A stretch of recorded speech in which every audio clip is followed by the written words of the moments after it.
All right, I am back. Ad break's not over yet. I'm very fast. But yeah, Devious, there's a lot of interesting stuff that I've discovered like that doing research for organized crime, which I've done for, I don't know how many games, simply because I've run so many games for superheroes and for supernatural settings that, of course, I've had to really investigate organized crime in a wide variety of settings and cities to see what it looks like. Well, drinking coffee and knowing things is my superpower, but it also has a side effect of, you know, I got extra points off of it for having to run uh, to the bathroom so often.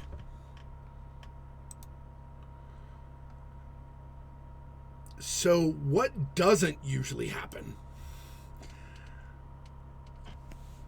is an Italian Japanese cross gang, right?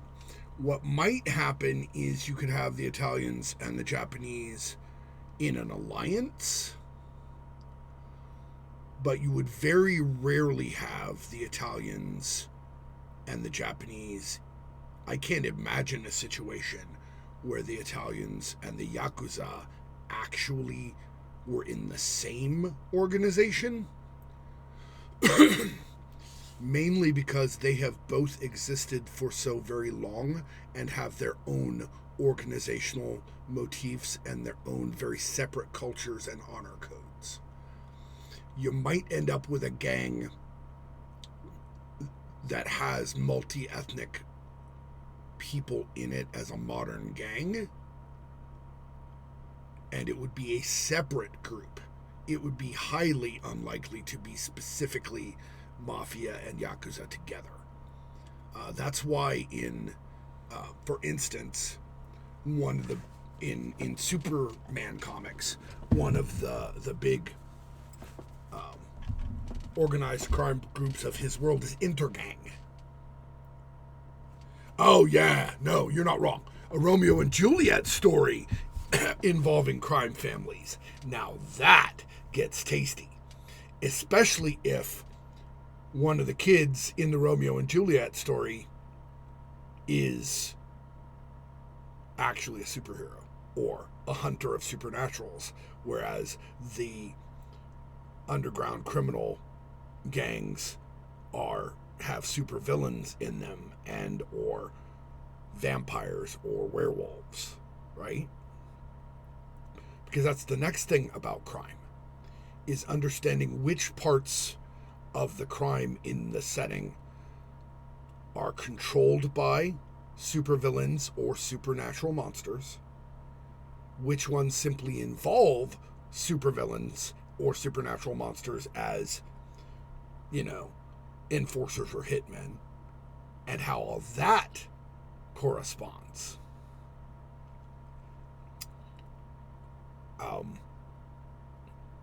Maybe in this particular case, different vampires control different organized crime, but one of the organized crime groups is controlled by werewolves, and a third organized crime group is controlled by ghouls, and a fourth organized crime group has a mixture of supernaturals in it and hires mercenaries from the others.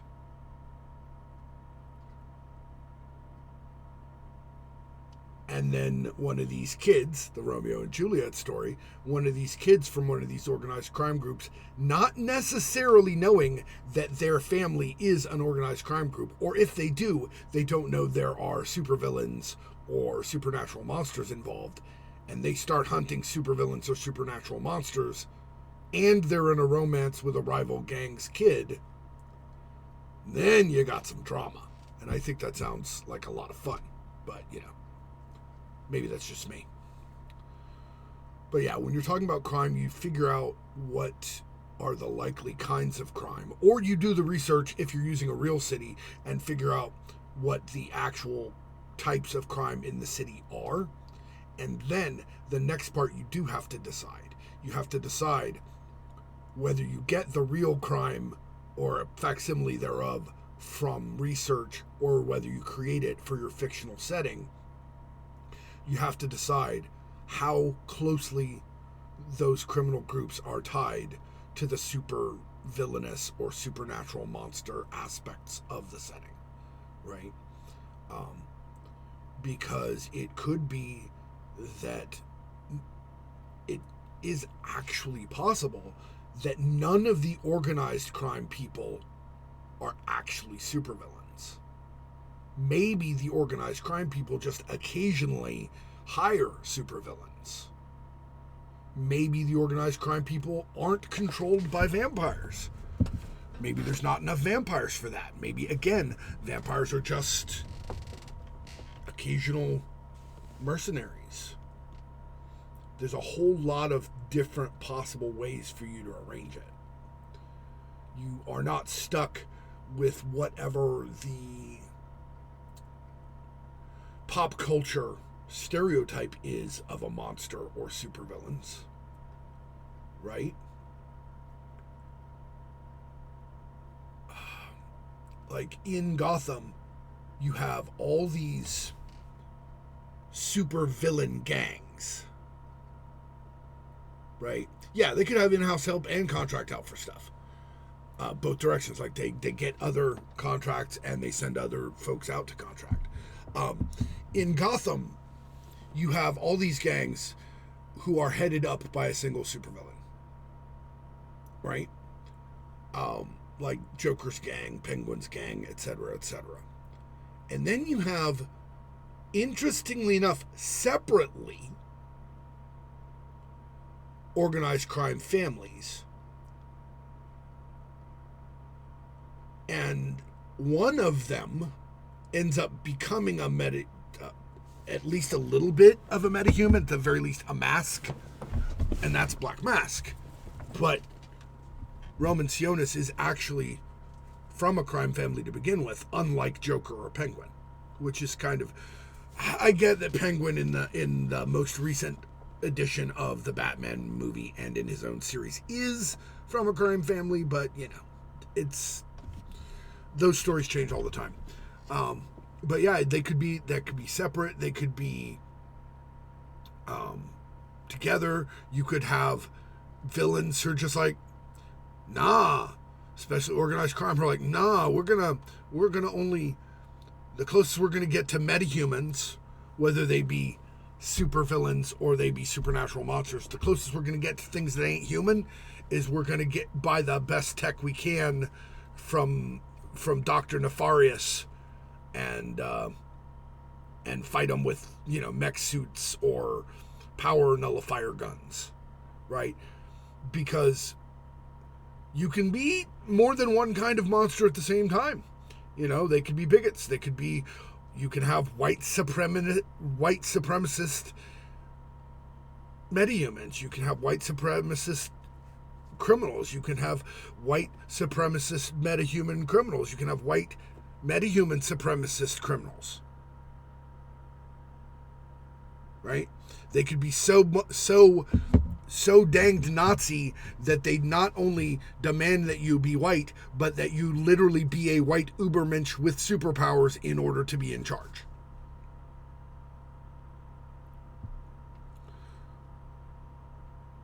Or they could just go, oh yeah, these costume types, they got no respect.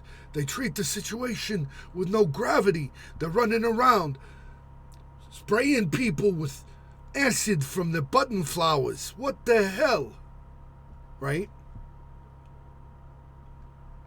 Yeah, and it absolutely makes sense that the supremacists would rely on augments to fight the mutants or whatever it is. The aliens especially, right? Because that's really what's going on with Lex Luthor. Is that he's an Earth for the humans kind of guy, but he's also just a filthy me, everything for me guy, right? So yeah, all of those aspects are things that can be considered when you're building your criminal groups. And if you want a campaign in a modern game for superheroes or supernaturals to have any legs to it, then you'll need quite a broad and deep idea of the criminal groups of your town. And in almost every case, at least some of them should be connected to some of the authorities and protected from the heroes in some way, at least legally. Because that can also make for some very interesting stories.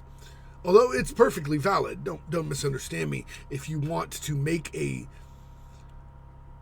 setting where the police are actually good guys and the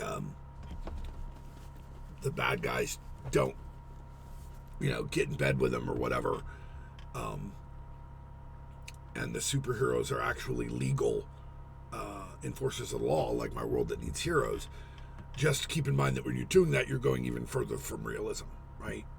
The real world is full of corruption.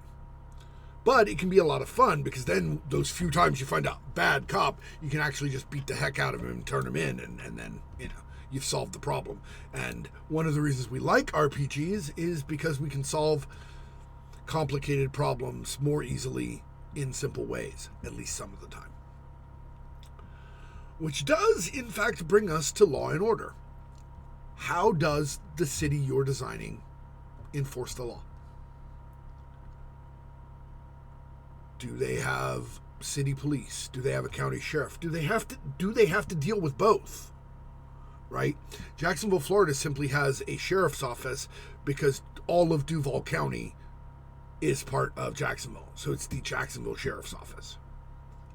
But there are a couple of not connected municipalities in the area, like Atlantic Beach and Jacksonville Beach, actually have their own police departments in addition to the Jacksonville Sheriff's Office, right?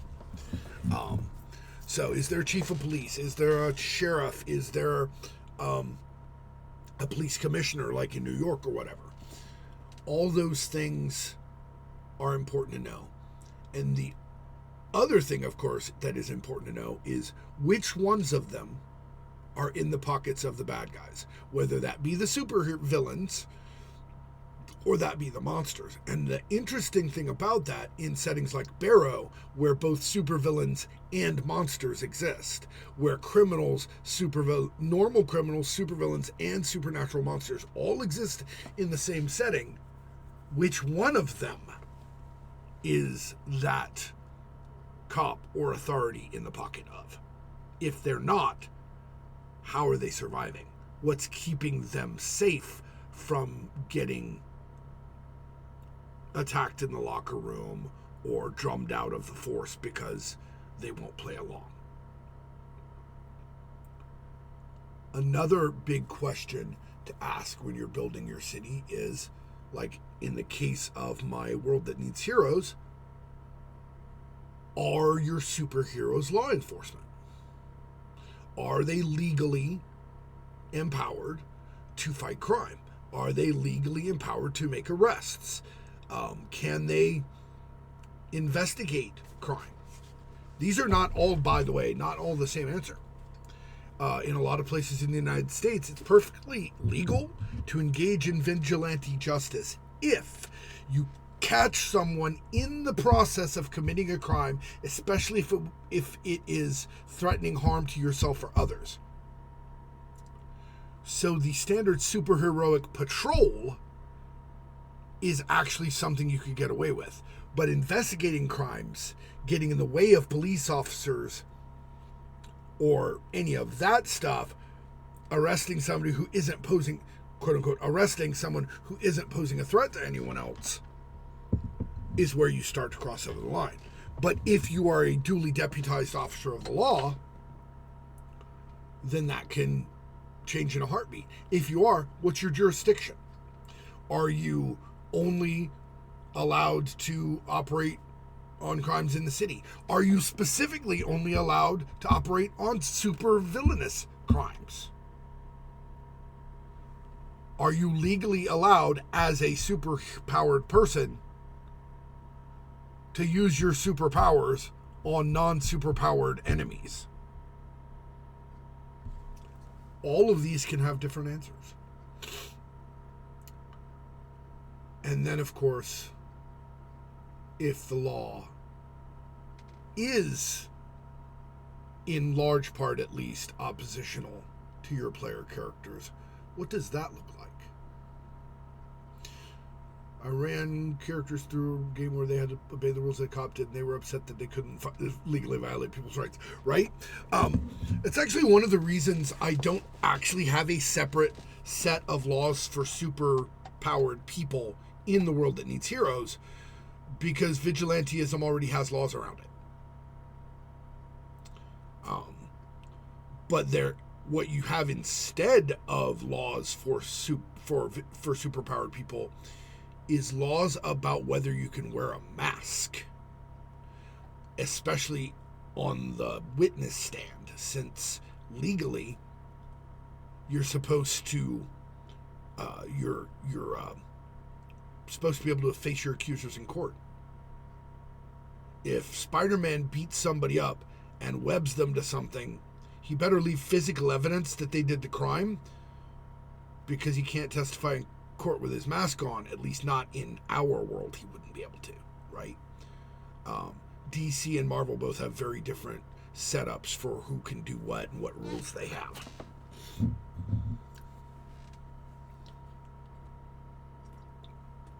But yeah, my World That Needs Heroes guys are legally sanctioned law enforcement. And what's more, because the ones in some of the games I run there are part of the Vanguard, they actually have national and international jurisdiction, because the Vanguard is a UN-sponsored super team that then goes specifically through the individual nations to get authorization to operate inside them as well. You can't go everywhere, but anywhere that recognizes their jurisdiction, which is most of the world, you have law enforcement rights. Which means if you're going to do law enforcement outside of your hometown, you have to carefully learn the different laws that apply and what's actually illegal in the place that you're going to be.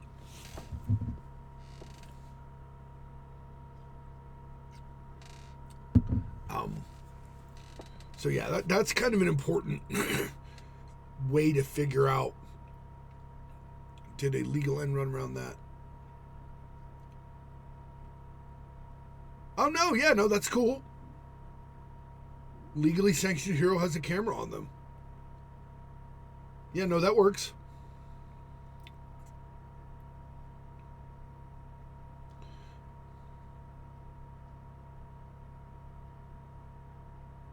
What happened when, let's say, a Superman level hero are legally sanctioned, but they have no real way to control them? Well, to answer that question in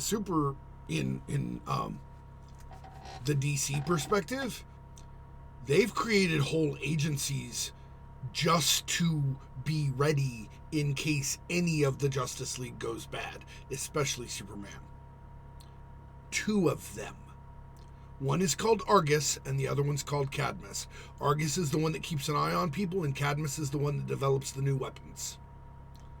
And yeah, they hope really hard. But they also have this tendency, at least in DC, to create monsters they can't control and send them after the Justice League. In the World That Needs Heroes, a legally sanctioned hero that goes rogue will have the rest of the Vanguard on them in a heartbeat. And they're lucky because some of the most powerful heroes on the planet are members of the Vanguard. But yeah, that can be a serious problem in a world where no one else exists at your level, right? Superman is the most obvious example of this, because if he wasn't a good guy, he's hard as heck to deal with. There are so many Elseworlds comics and video games about this, about exactly what happens. And it ends up being, mostly that the grand majority of other heroes on the planet have to team up to take them out because there's so few at Superman's level.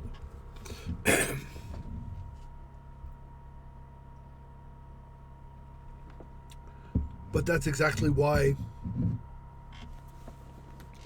Yeah. That's exactly why Lex's line about protecting humanity from Superman is so potent.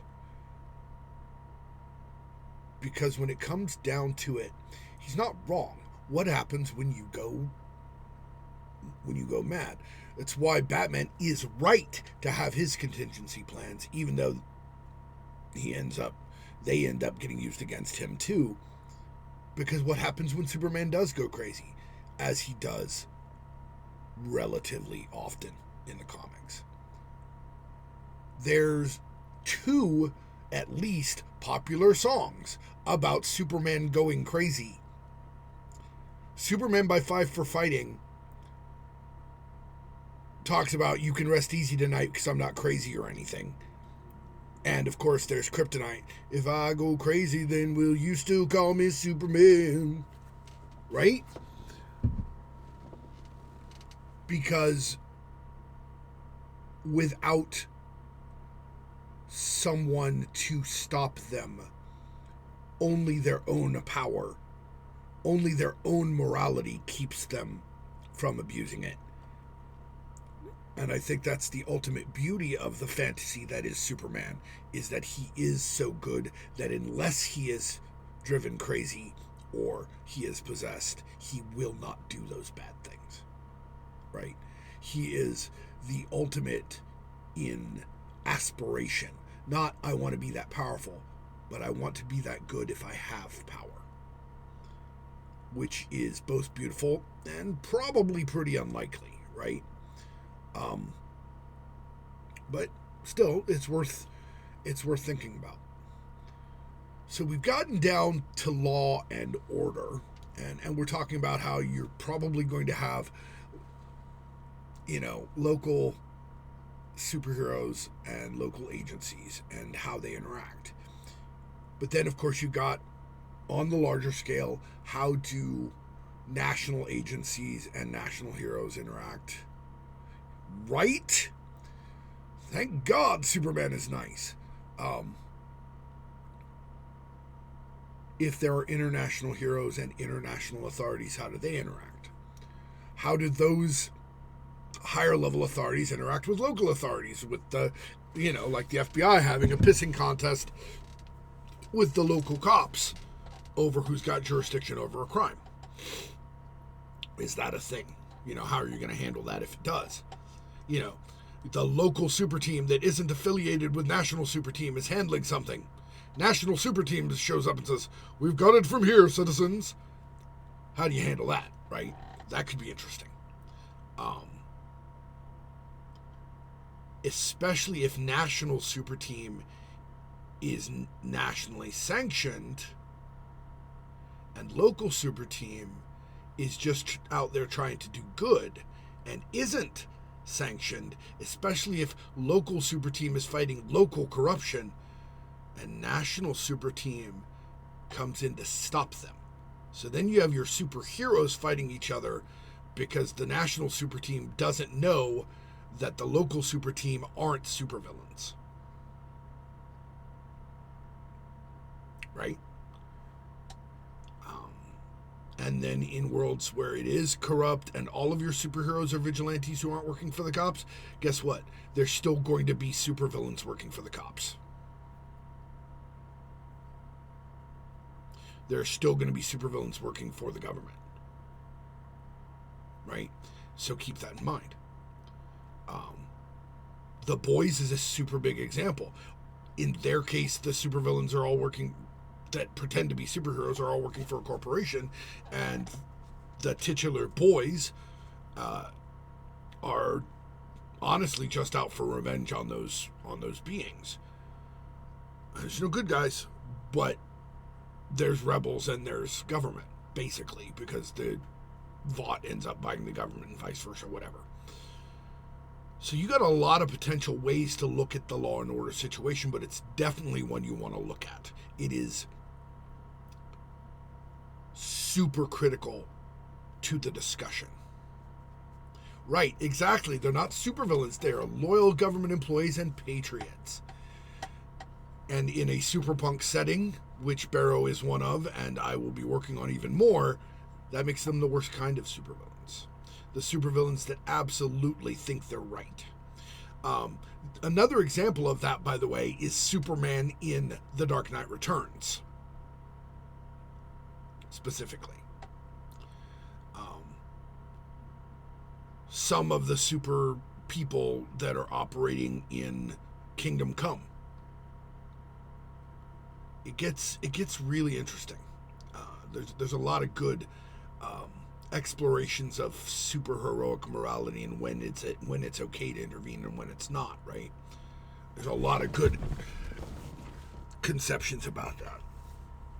But yeah, so we're looking at we've got through Law and Order, but y'all can think up some more questions about Law and Order, because we're about to have a break here in about 2 minutes, and then we'll come back to questions on Law and Order, and then we will go into city layout, the persona of the city, religion, art, festivals, and culture, and maybe even a little bit of building neighborhoods with their population, character, businesses, key people, and key locations. And if we get through all that, then I will cover some of the ways that these things have been handled in, like, the Emerald City guide and how I feel about it, and the Chicago by Night book from World of Darkness, because those are major examples of how they've been handled in publications. Whether they're good or not, we'll talk about in a second.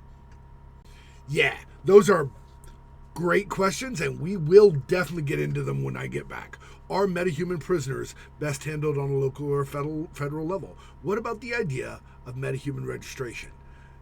We will dive deep into that when I return, because we're going to have an ad starting in a minute. So now just seems like a real good time to go ahead and take our about 10-minute break. All right? So go get yourselves a cup of coffee, cigarette, go to the bathroom, whatever you need. That's what I'll be doing. I'll see you back here in about 10 minutes. Ciao.